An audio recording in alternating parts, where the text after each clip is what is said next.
Shalom jemaat sekalian, puji nama Tuhan. Ketika hari ini kembali kita dapat kesempatan untuk bisa bersama-sama di dalam temu doa Gereja Kristen Kalam Kudus Surakarta. Terlebih di dalam kemudian bulan November ini, di mana gereja kemudian menetapkan sebagai bulan pelayanan. Jadi satu bulan yang mungkin bisa menjadi momentum bagi kita untuk terus bisa bergerak, menjawab panggilan Tuhan untuk bisa melayani dan memuliakan nama Tuhan. Sungguh kami berharap Bapak Ibu Saudara semuanya dalam keadaan baik, diberkati oleh Tuhan, dipenuhi dengan damai sejahtera dan sukacita daripada Tuhan. Mari saudara mengawali akan temu doa kita. Kita mengambil waktu teduh secara pribadi. Kita siapkan hati, kita siapkan pikiran kita untuk kemudian kita boleh bersama-sama di dalam temu doa ini.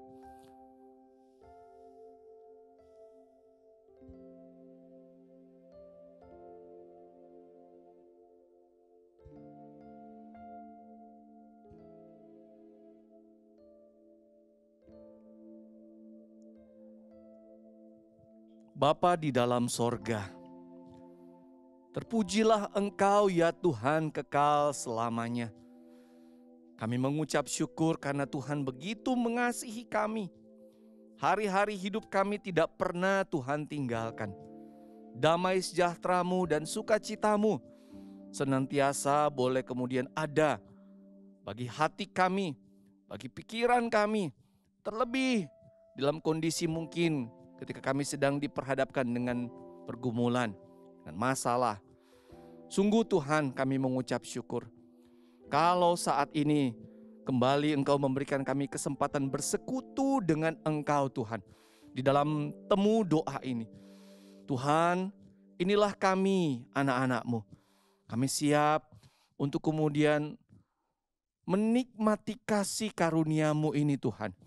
Karena itu bersamalah dengan kami. Kuasailah hati kami, pikiran kami. Ketika kami memuji Engkau. Ketika kami berdoa.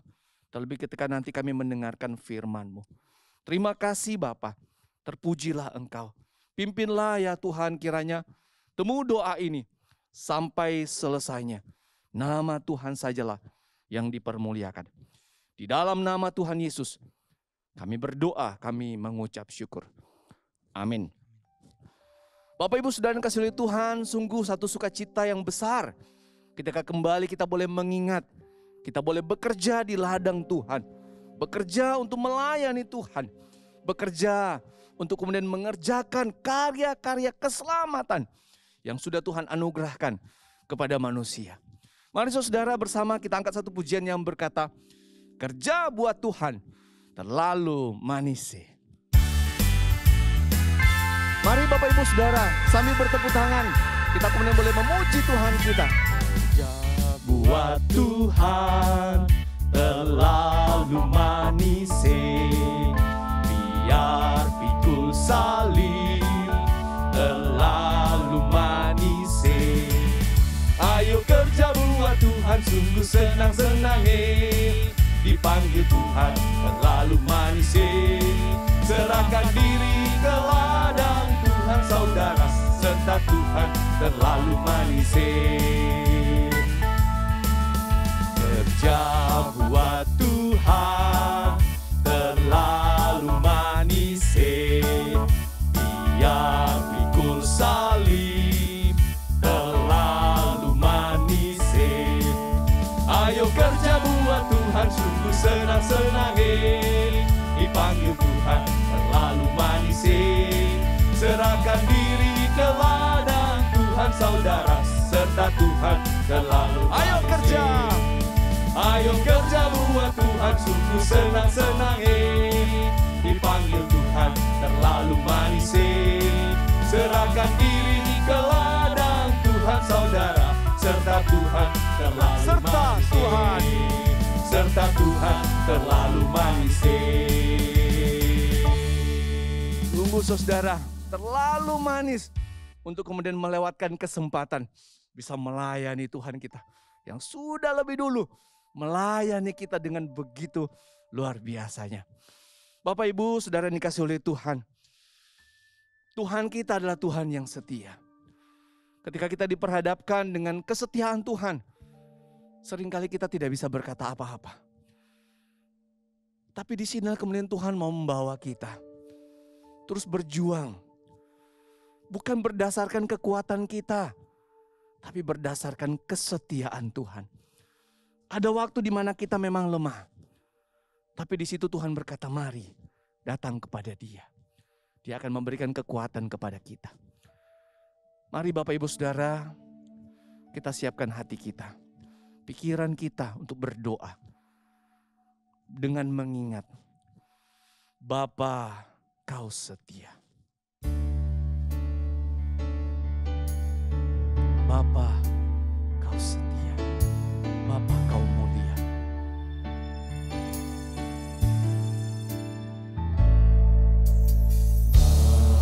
Bapa, Kau setia.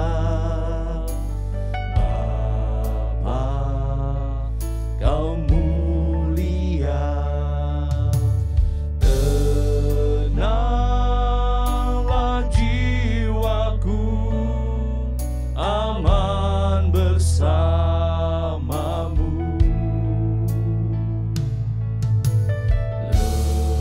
Lebih dari harta, Kaulah segalanya.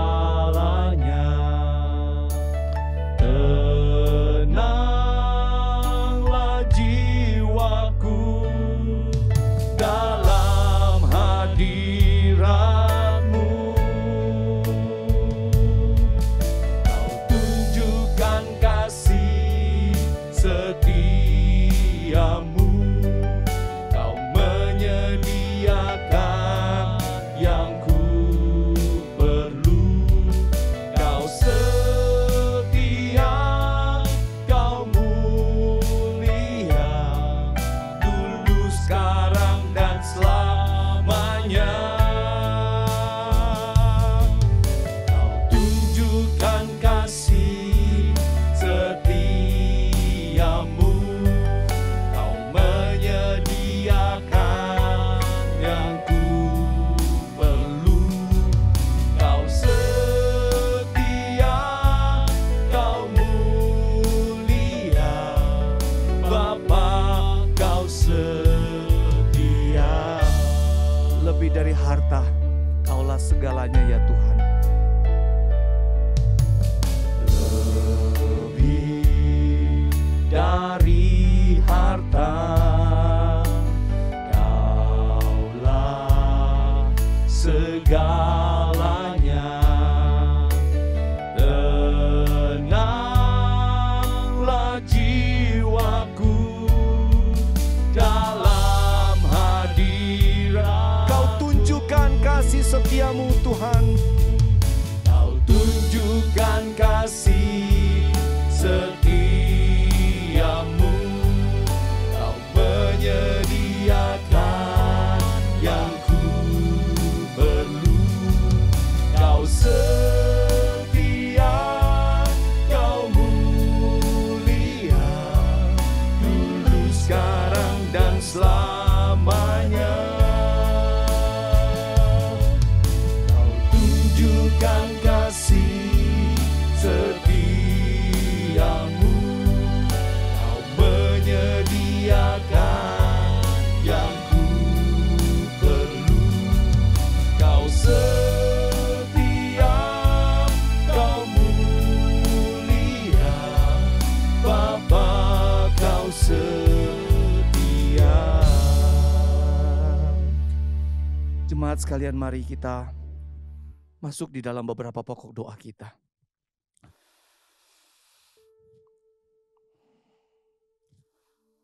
Mari yang pertama kita berdoa agar setiap hamba Tuhan dan majelis di Gereja Kristen Kalam Kudus Surakarta, di gereja kita yang kita cintai ini, Tuhan memampukan setiap hamba Tuhan dan majelis untuk menjadi teladan dalam setiap pelayanan yang sudah Tuhan anugerahkan. Kita berdoa agar melalui pelayanan yang dikerjakan oleh hamba Tuhan dan majelis, banyak jemaat yang kemudian diberkati oleh Tuhan. Mari kita bersama-sama kita berdoa. Bapa di dalam Surga, pada sorga, saat ini kami berdoa ya setiap Tuhan, hamba kiranya Tuhan Engkau dan yang majelis memberkati yang dan sudah menolong ya Engkau Tuhan. tetapkan Engkau di yang gereja memberkati ini, untuk setiap hamba itu adalah ya Tuhan, pilihan-Mu yang Tuhan. telah Engkau berikan Di dalam kesempatan kedaulatan-Mu ya Tuhan, untuk yang melayani kekal, ya di Tuhan, dalam hadir kedaulatan-Mu, dalam kehidupan ini untuk melayani. Engkau telah Tuhan, memberikan Tuhan yang terbaik. Tuhan yang menolong, Karena itu Tuhan, hamba juga setiap hal memohon yang Tuhan dikerjakan, kiranya setiap memberkati dikerjakan, kiranya Tuhan setiap yang hamba membantu, Tuhan dan Tuhan majelis, yang menolong, agar Tuhan kami dimampukan menjadi teladan bagi setiap kemudian jemaat di dalam pelayanan-pelayanan yang kami kerjakan. Ketika mereka melihat kami, mereka menjadi contoh yang seharusnya bagaimana kami menjawab panggilan pelayanan yang sudah Tuhan anugerahkan. Tuhan sendiri menolong kami di dalam bagian yang harus kami kerjakan. Kami mengerjakannya dengan sepenuh hati, dengan kesetiaan, sama seperti Yesus, terlebih lagi melihat Yesus yang begitu setia terhadap kami. Tuhan, kami sungguh rindu agar pelayanan yang kami kerjakan, hamba Tuhan majelis, menjadi berkat sungguh bagi jemaat-Mu, dan nama Tuhan dimuliakan. Di dalam nama Tuhan Yesus, kami berdoa. Selanjutnya saudara, mari kita berdoa. Tuhan kiranya menambahkan karunia dalam pelayanan bagi setiap hamba Tuhan, majelis, dan semua para pelayan di gereja ini.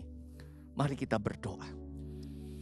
Bapa dalam sorga, kami butuh kasih karunia-Mu. Tambah-tambahkan ya Tuhan karunia untuk pelayanan kami. Di bagian manapun kami Tuhan. Kami para hamba Tuhan, para majelis, semua pelayan-pelayan-Mu Tuhan. Di tiap bidang, komisi dan persekutuan, Engkau memberkati ya Tuhan. Sehingga Tuhan sungguh pelayanan kemudian yang dikerjakan sesuai dengan apa yang Tuhan kehendaki. Dan kemudian sungguh kami boleh menjangkau banyak orang. Kami boleh menjadi berkat bagi banyak orang. Tuhan menambah-nambahkan. Ketika memang kami harus mengajar, berikan kami kemampuan untuk bisa mengajar. Ketika kami harus memimpin, berikan kami kemampuan untuk bisa memimpin. Ketika kami menjadi bagian untuk menghibur, menguatkan, Tuhan pakai kami, tambah-tambahkan karunia kami Tuhan. Sehingga kehidupan kami, keberadaan para pelayan-Mu ini Tuhan, membawa kemuliaan bagi nama Tuhan. Terima kasih Bapa. Di dalam nama Tuhan Yesus kami berdoa. Kau tunjukkan kasih setia-Mu Tuhan. Terima kasih Bapa. Kau tunjukkan kasih setiamu, Kau menyediakan yang ku perlu. Kau setia, Kau mulia, dulu, sekarang, dan selamanya. Kau tunjukkan kasih setiamu, Kau menyediakan yang ku perlu. Kau setia, Kau mulia, Bapa, Kau setia.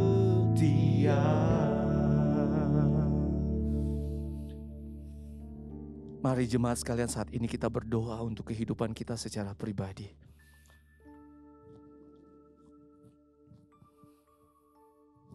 Berdoalah.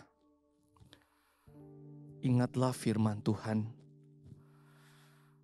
Di dalam Matius 11 ayat 28 dikatakan, marilah kepadaku semua yang letih, lesu, dan berbeban berat.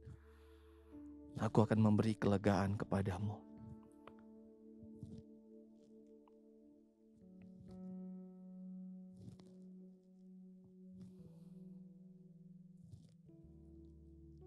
Berdoalah.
Bapa di dalam sorga, sungguh Tuhan kami memohon kepadamu. Engkau yang melihat umat-Mu secara khusus untuk jemaat Gereja Kristen Kalam Kudus Surakarta. Ketika mereka saat ini Tuhan masih terus diperhadapkan dengan pergumulan yang berat. Mungkin karena masalah kesehatan. Mungkin karena kondisi usaha pekerjaan yang masih sangat sulit karena pandemi ini. Mungkin karena kondisi relasi dalam keluarga, dalam rumah tangga. Mungkin pergumulan yang begitu berat karena pendidikan anak. Dan berbagai masalah lainnya ya Tuhan. Tuhan, hamba memohon kiranya Engkau Bapa yang maha baik. Engkau Bapa yang maha kuasa. Engkau peduli dengan kami. Kami memohon Tuhan, topang iman umat-Mu Tuhan. Topang iman jemaat-Mu ini Tuhan. Di dalam kepedihan, kondisi hati yang mungkin begitu sulit melihat kondisi yang ada, Engkau tetap topang Tuhan. Sehingga pengharapan kami tetap terarah kepada Yesus Kristus yang sudah mati dan bangkit untuk kami. Karena kami sungguh tahu Tuhan, dan itu dianugerahkan kepada kami. Hanya di dalam Yesus kami akan dapatkan kekuatan. Hanya di dalam Yesus kami akan dapatkan pengharapan. Hanya di dalam Yesus kami akan dapatkan kepastian akan pertolongan daripada Tuhan. Tuhan tolong kami Tuhan. Tolong umat-Mu. Berikan hikmat. Berikan kebijaksanaan. Kalau kami juga boleh meminta Tuhan berikan jalan keluar yang terbaik. Dalam segala permasalahan, pergumulan, kesulitan yang sedang dihadapi. Kalau ada yang sedang sakit memohon kesembuhan, kami pun dari tempat ini berdoa di dalam nama Tuhan Yesus. Kiranya mereka disembuhkan Tuhan. Kalau di antara mereka saat ini tertekan dengan segala kondisi yang ada, hamba memohon, kami memohon Tuhan. Penuhi kami, penuhi umat-Mu dengan damai sejahtera yang daripada-Mu yang melampaui segala akal itu Tuhan. Sekali lagi Tuhan, kami tahu hanya daripada Engkau sajalah kami ada pengharapan. Terima kasih Tuhan. Terima kasih Engkau begitu baik. Hari-hari yang kami lalui, kami terus masih harus berhadapan dengan kondisi pandemi yang sangat menyulitkan. Tetapi kami pun percaya Tuhan tidak pernah meninggalkan kami. Sungguh Engkau begitu setia. Tolong kami juga Tuhan untuk terus setia. Terima kasih Bapa. Terima kasih. Dan Tuhan secara khusus, di bulan ini adalah bulan pelayanan bagi gereja-Mu di tempat ini. Menjadi bulan di mana ini menjadi sebuah momentum untuk kami bergerak lebih lagi menjawab panggilan yang mulia. Panggilan pelayanan, melayani Tuhan. Tuhan, bukakan hati pikiran kami untuk memahami hal ini. Betapa sungguh indah untuk bisa melayani Yesus. Kami tergerak. Sekali lagi, karena kami mengasihi Tuhan. Terima kasih Bapa. Sebentar nanti kami akan mendengarkan firman-Mu. Engkau yang memberkati setiap kami Tuhan. Persiapkan hati dan pikiran kami ya Bapa. Ini doa kami. Permohonan kami dan ucapan syukur yang kami bawa semuanya ini. Di dalam nama Tuhan Yesus. Amin. Tiada lebih indah ku melayani Yesus. Walaupun sukar dan berat jalannya, takkan aku mundur. Mari bersama tetap siapkan diri kita untuk mendengarkan firman Tuhan.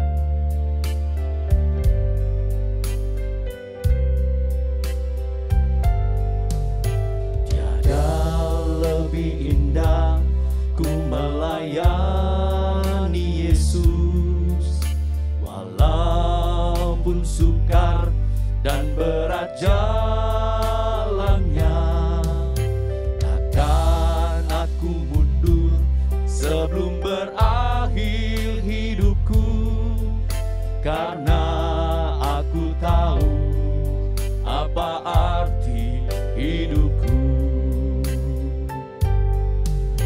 Terindah dalamku telah aku tinggalkan, terkasih dalamku telah aku lepaskan.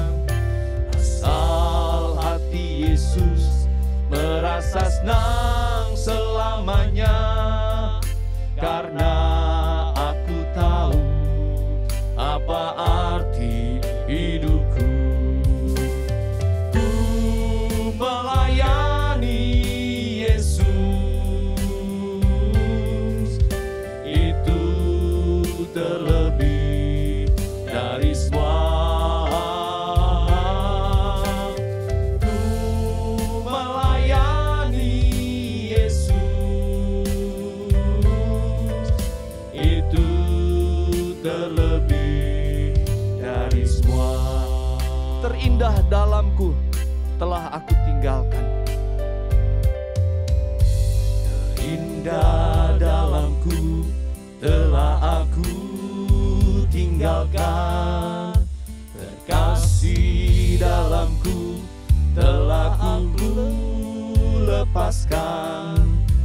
Asal hati Yesus merasa senang selamanya, karena aku tahu apa arti hidupku. Ku melayani Yesus, itu terlebih dari semua. Ku melayani Yesus, itu terlebih dari semua.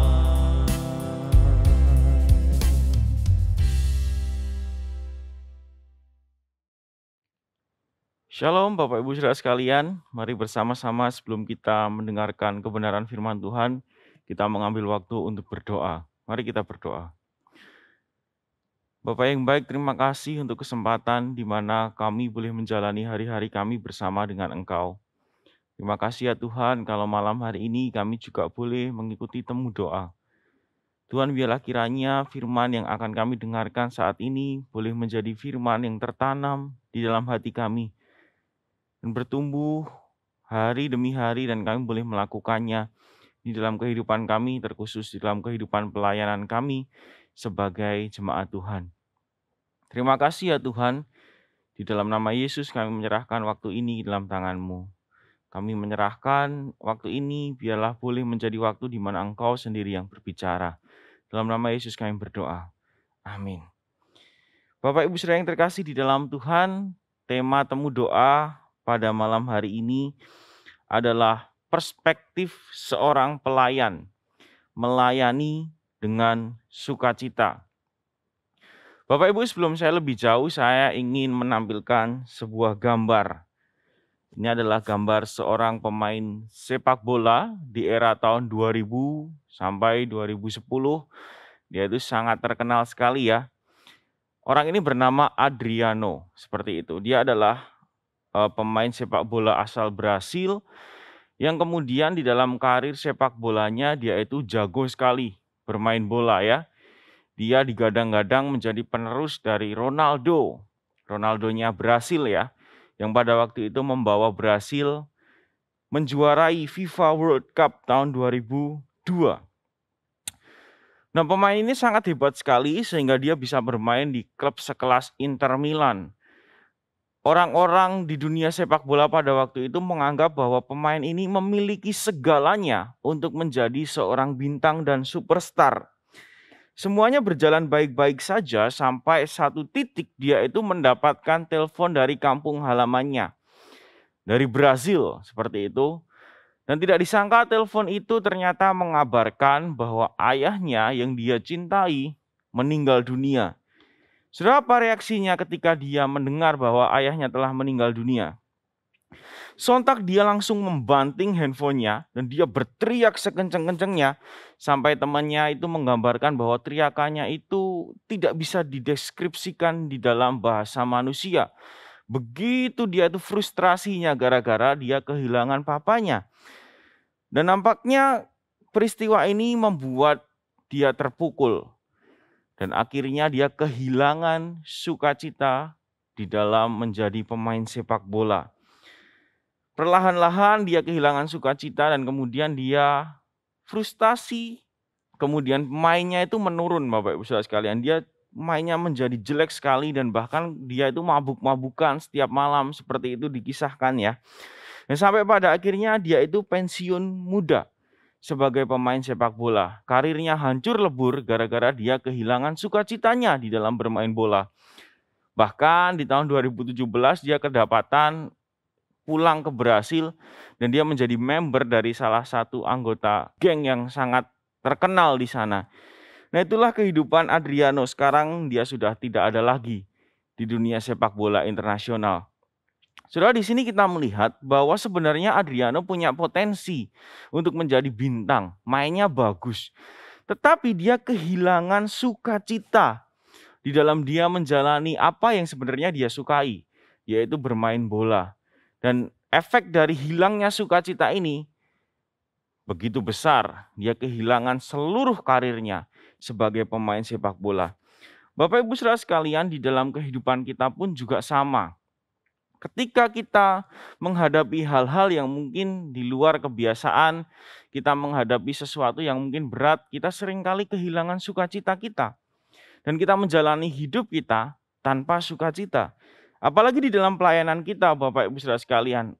Kalau pelayanan kita itu tidak didasari dengan rasa sukacita, ya maka bawaan hati kita akan murung terus. Kita akan melayani Tuhan itu dengan setengah hati. Nah, ini sama seperti yang dialami oleh Rasul Paulus sebelum dia bertobat. Di dalam Kisah Rasul 9 ayat yang pertama sampai yang ketiga itu dikatakan demikian. Sementara itu berkobar-kobar hati Saulus untuk mengancam dan membunuh murid-murid Tuhan. Ia menghadap imam besar dan meminta surat kuasa daripadanya untuk dibawa kepada majelis-majelis Yahudi di Damsyik, supaya jika ia menemukan laki-laki atau perempuan yang mengikuti jalan Tuhan, ia menangkap mereka dan membawa mereka ke Yerusalem. Saudara yang terkasih di dalam Tuhan, di sini kita melihat bahwa Paulus sebelum dia bertobat dan menjadi pengikut Kristus, dia itu tidak melayani Tuhan dengan sukacita. Tetapi di sana dikatakan dia berkobar-kobar, hatinya itu penuh dengan kebencian untuk mengancam dan membunuh murid-murid Tuhan. Nah, pertanyaannya siapa Paulus? Saudara, Paulus itu adalah orang Ibrani asli, dia katakan. Dia itu adalah pengajar hukum Taurat dan dia adalah orang Farisi. Dia itu terdidik langsung di bawah Gamaliel, seorang ahli Taurat dan orang Farisi yang terkenal pada waktu itu. Dia pengajar Taurat yang terkenal. Bahkan dia mengatakan bahwa dirinya itu tidak bercacat di dalam mengikuti hukum Taurat. Saudara bisa lihat ini di Filipi ya, pasal yang ketiga. Nah, tetapi ketika dia menjadi seorang ahli Taurat dan orang Farisi, dia memiliki paradigma untuk melayani Tuhan, bukan melayani Allahnya. Sayangnya pelayanan yang dia lakukan itu bukan berdasarkan dengan sukacita yang kemudian diberikan oleh Tuhan kepada dirinya, tetapi dikatakan malah penuh dengan kebencian. Jadi kayak tidak ada sukacita gitu di dalam pelayanan Paulus sebelum dia bertobat. Apa yang dia lakukan? Dia kejar orang-orang Kristen.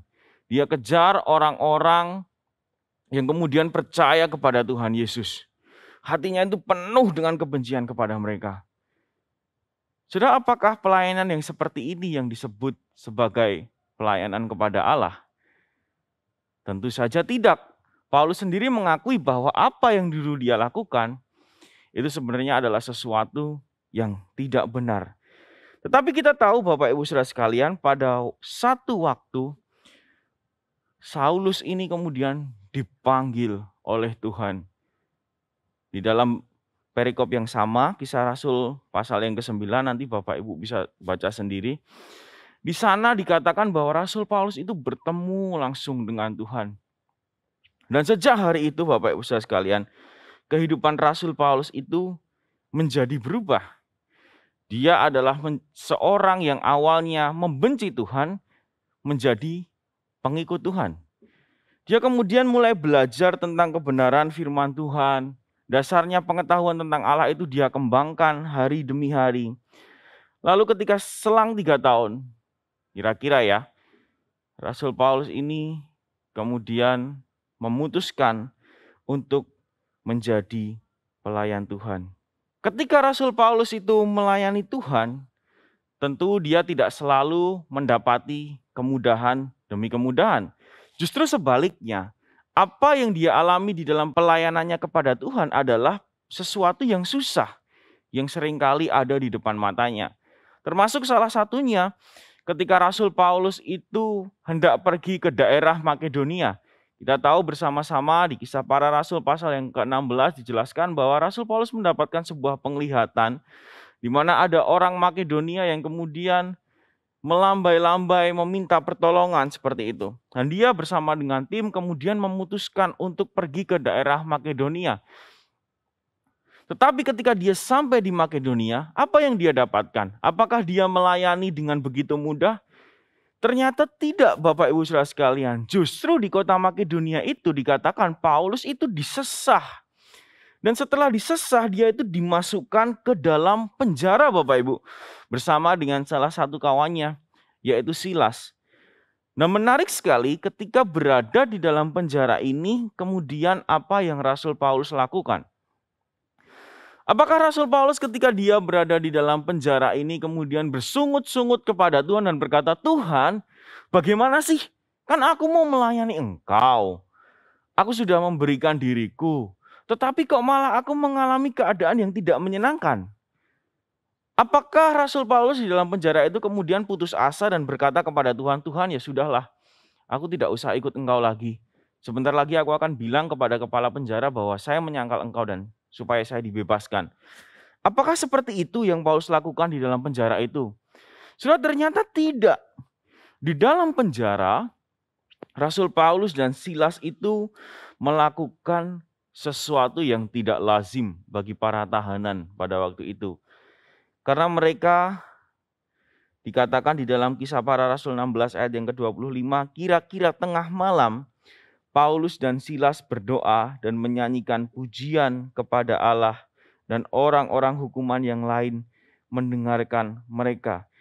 Sudah, jadi di dalam kondisi yang begitu tertekan, di dalam kondisi yang begitu terpojok, Rasul Paulus ini dan temannya Silas malah bisa menyampaikan pujian-pujian kepada Allah. Dia mengagungkan Allah yang maha tinggi di tengah keadaannya yang demikian. Sudah, saya percaya di sini Rasul Paulus telah berubah.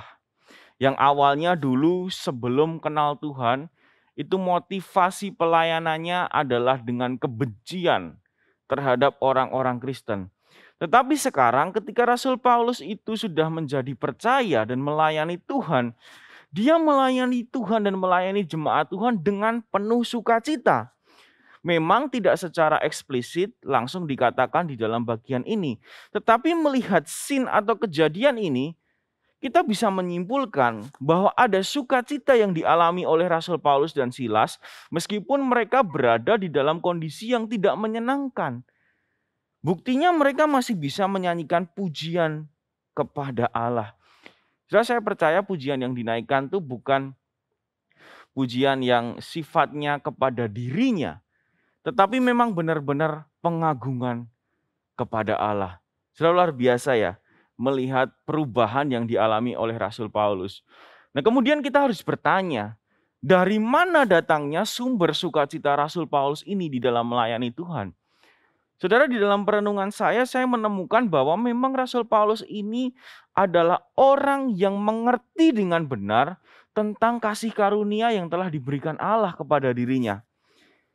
Saudara, sebelum Rasul Paulus bertobat, dia adalah pengajar Yahudi yang tentu menekankan bahwa kalau kamu mau diselamatkan, kamu harus hidup sesuai dengan hukum Taurat. Tetapi ketika Rasul Paulus sudah berubah, dia bertobat, dia tahu bahwa orang itu tidak diselamatkan oleh karena melakukan hukum Taurat. Tetapi orang itu diselamatkan karena kasih karunia Allah melalui Tuhan Yesus Kristus. Rasul Paulus itu tahu bahwa Tuhan Yesus itu telah mati bagi dirinya supaya dia diselamatkan. Dan itulah hal yang dia tanamkan di dalam dirinya, dan saya percaya hal itu membuat kita begitu bersukacita.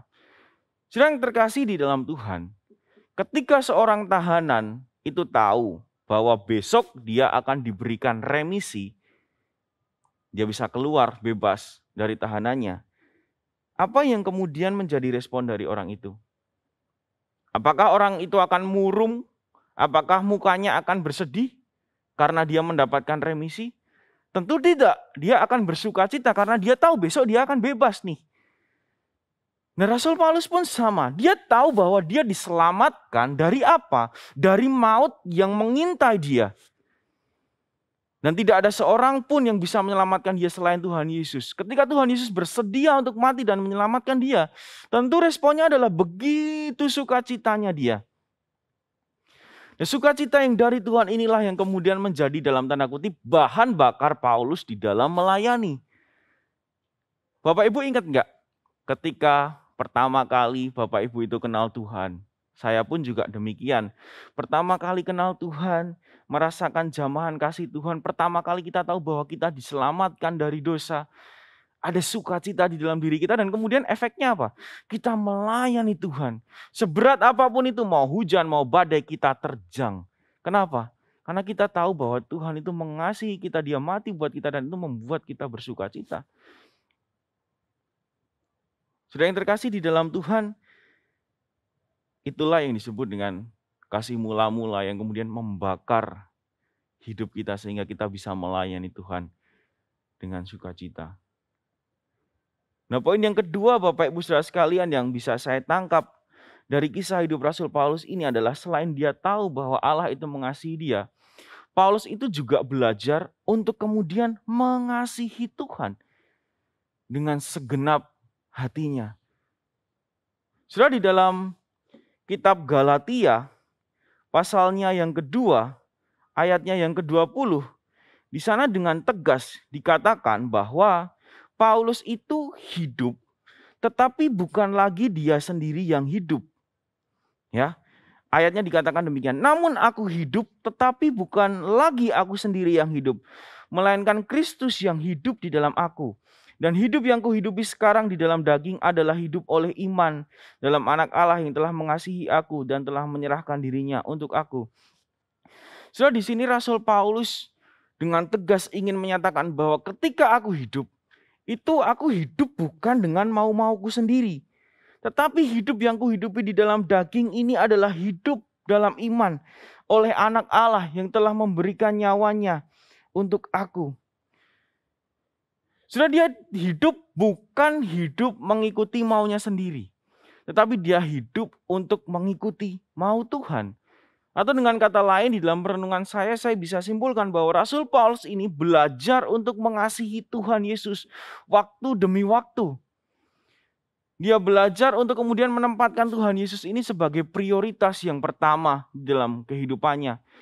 Sudah, tentu ketika kita memiliki orang yang kita cinta, maka melakukan sesuatu terhadap orang tersebut bukan menjadi sesuatu yang sukar, tetapi justru menjadi sesuatu yang mendatangkan sukacita bagi kita. Saudara yang terkasih di dalam Tuhan, saya punya anak kecil, umurnya 1 tahun ya. Kemarin barusan ulang tahun begitu. Nah, istri saya itu masih kerja. Nah, ketika istri saya bekerja dan saya day off, seperti itu hari Senin, istri saya masuk kerja, saya hari off di situ. Istri saya masuk jam 6 pagi biasanya, seperti itu. Dia masuk jam 6 pagi, otomatis anak saya itu hanya ada bersama dengan saya di rumah. Nah, kalau hanya ada bersama saya di rumah, kalau pagi, saya harus memandikan dia, bukan? Dia belum bisa mandi sendiri. Setelah memandikan, apa yang saya lakukan? Memberi dia makan. Atau terkadang saya juga makan bersama-sama dengan dia. Saya pergi bersama dengan dia ke suatu tempat gitu, misalnya rumah makan, saya hanya berdua dengan anak saya yang berusia 1 tahun ini. Kami kemudian makan bersama. Apa yang saya makan kemudian dia juga makan seperti itu. Saudara, mungkin di mata manusia, cowok loh ini, ngurus anak pagi-pagi, mandiin, kemudian memberi makan, dandanin dia, dibedakin dan seterusnya, itu menjadi sesuatu yang berat. Tetapi bagi saya, itu malah menjadi sesuatu yang mendatangkan sukacita. Kenapa bisa demikian? Karena saya melakukan itu semua untuk seseorang yang saya cinta. Jadi hal itu bukan berat bagi saya, tapi malah mendatangkan sukacita bagi saya.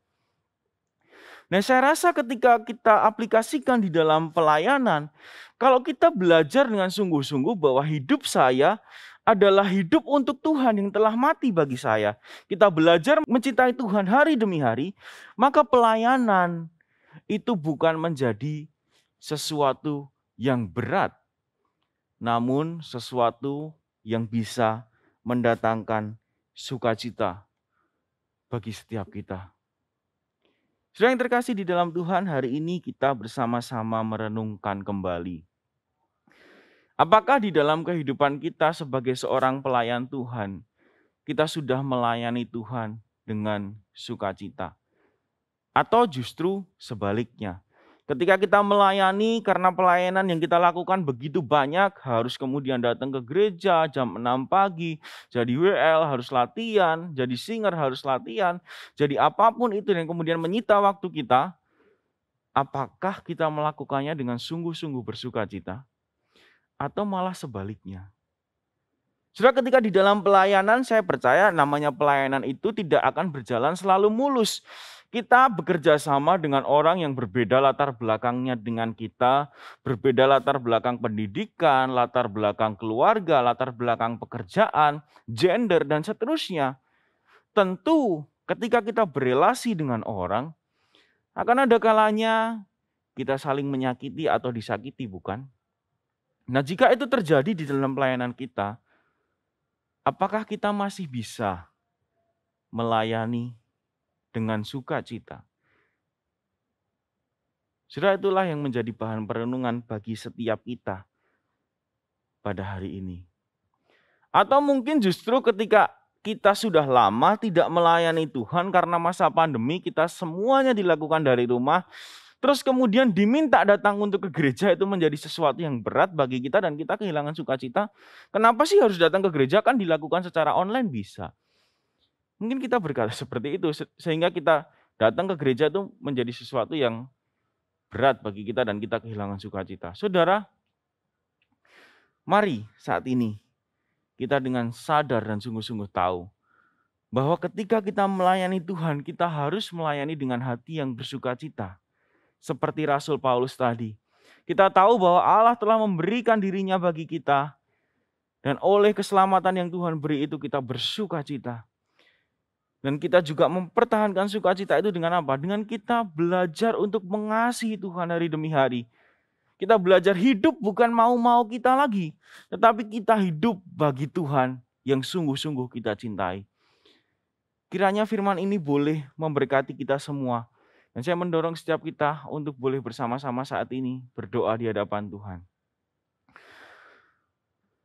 Tuhan Yesus, terima kasih untuk firman yang sudah mengingatkan kami bahwa kami itu tidak boleh kehilangan sukacita di dalam melayani. Karena kami tahu kalau kami kehilangan sukacita, maka apapun yang kami lakukan, kami bisa melakukannya dengan bersungut-sungut dan dengan setengah hati bagi Engkau. Bahkan kalau kami kehilangan sukacita di dalam melayani Tuhan, pelayanan yang kami lakukan pun tidak maksimal. Tuhan, hari ini tolong kami untuk sadar.